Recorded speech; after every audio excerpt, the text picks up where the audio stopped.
From the 1011 Now streaming studio, this is 1011's Morning Pulse. Sponsored by Murray Roofing.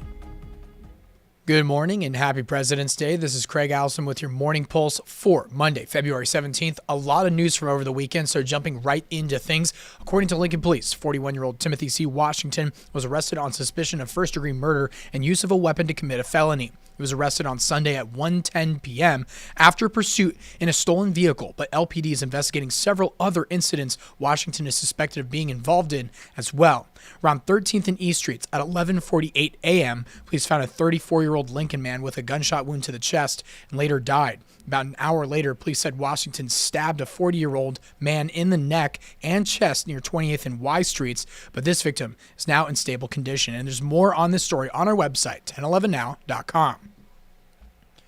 Second story, also from LPD, 33-year-old Donald Johnson was arrested after he rushed at officers with knives outside a school.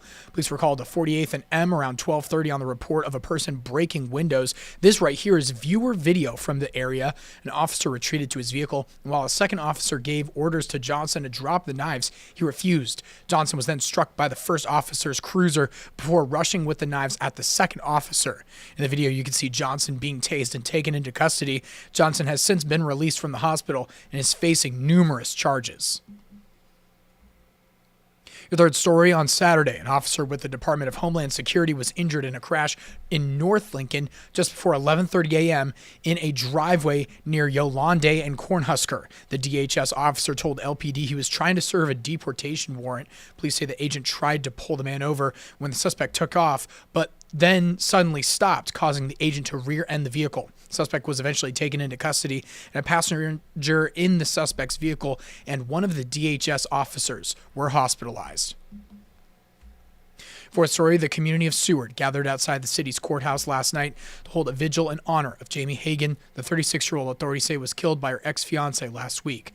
Vigil featured poems spoken by friends and family and a written statement read by an advocate from the Hope Crisis Center, which works with domestic violence survivors. You can contact the Union Bank and Trust in Seward to donate to help cover the expenses of Jamie's two daughters in that case. And wrapping up with your final story, as bird flu continues to get worse around the country, egg prices have remained high. If you're considering starting your own backyard flock, however, it's not as easy as it sounds. Sabrina Green has owned chickens for about 5 years, and she says it's a big commitment and getting started can be quite costly. But before you build a coop, you'll need a hen permit from the city you live in.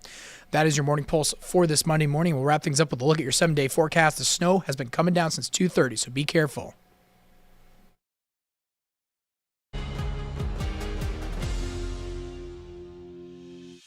You've been listening to 1011's Morning Pulse.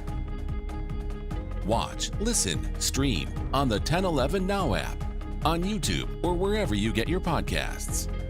Sponsored by Murray Roofing.